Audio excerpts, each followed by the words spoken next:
I am so excited to be building something with New Yorkers across every one of the 5 boroughs that shows you might not see a progressive majority or socialist majority, but you'll find a majority of New Yorkers who feel left behind by the economic policies of this administration and by an economic system which has left them for dead. All right, it's Saturday morning here in Brooklyn, and there are 600 people that are gathered in 25-degree weather to canvass for Zohran Mamdani, who's running for mayor. So we are here in front of a library because we're not going to be cutting their funding like Eric Adams. Tell me about, a policy that you have in mind that you really think will make change for New Yorkers. One of the ones that I'm most excited about is a city-run grocery store pilot program. And we have seen in examples, whether it be in Kansas or feasibility studies done in Chicago, that you can take profit out of the equation and you can actually deliver guaranteed lower-cost groceries to people who are currently being priced out of the daily necessities, right? People who can't afford their eggs, their bread, their milk, and that's before the avian flu, where we're going to see those prices of eggs skyrocket. We have seen government step in to create controls for how much things should cost when it comes to other things, like gas prices. Why are we not saying that government has a role to play in guaranteeing affordability for one of the most essential things in our lives, which is food? I really believe in his campaign, in his vision. New York has become very unaffordable for the most of us, so I think it's a good chance for us to take back the city. This is not politics as usual. Politics as usual does not turn hundreds of people out in the middle of January in 20-degree weather. There's something really special happening with this campaign. And today we opened up the New York Post, and they said we raised a jaw-dropping amount of money. There was no one that thought we would raise $641,000 in a 3-month period, or that we would raise it for more people than every other campaign combined for that same period of time. And that just shows that the interest, the hunger, the excitement, it is immense. And there's a misreading right now of the political moment in our city where people think because Donald Trump increased his vote share that this city is going towards the right. There are almost 5 times as many people who didn't vote than ones who did vote for Trump. One thing I've been hearing from people is, there's no way Zohran Mamdani can win. A socialist can't win in New York City. What would you say to that?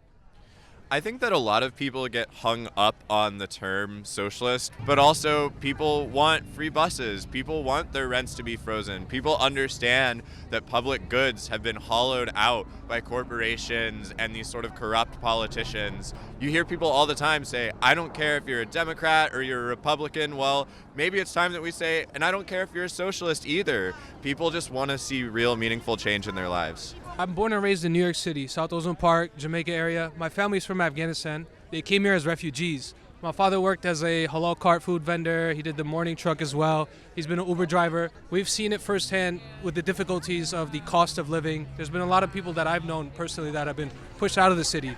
So at least for me, it's a good chance to make a small difference, to be a part of something that's at least fighting for it. We can't just let it go without, at least, if we're going to take a punch to the face, we're going to get one back. New York is built different, man. Ain't nothing could stop us. Are you ready to make the slowest buses in the country fast and free? Are you ready for universal childcare? I'm a teacher in New York City, and I'm out here because I've seen the way that our city has gone to shit, especially as a New York City native. As a teacher, you are in the community every single day. You're seeing what kids are dealing with. Universal childcare is huge because at the very foundation of a child's life, they need that support. And parents can't show up for their kids if they don't have the support from their community. I know a lot of people who've just kind of given up and they're just like, well, Trump is back in office and we're screwed.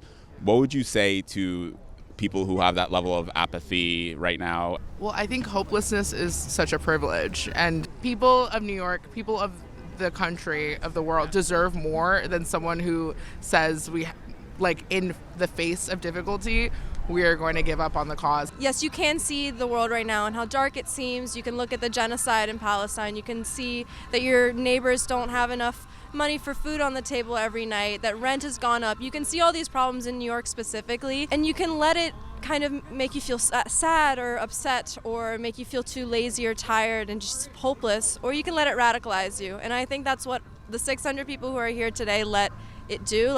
These are people who have been radicalized by the problems that we're seeing, and we're ready to change it as opposed to just kind of falling back. I think when Trump was first elected, a lot of that, there was a women's march and people took to the streets, and now the second time around it's kind of well, what can we do now? But I think that's one of the things with democratic socialism as well. It's we should care about each other. We should show up for each other, and to just stay home and not think about how other people's lives are affected by Eric Adams or other candidates who are running. It's such a privilege, and we should be out here and we should be trying to make things a little bit better for each other.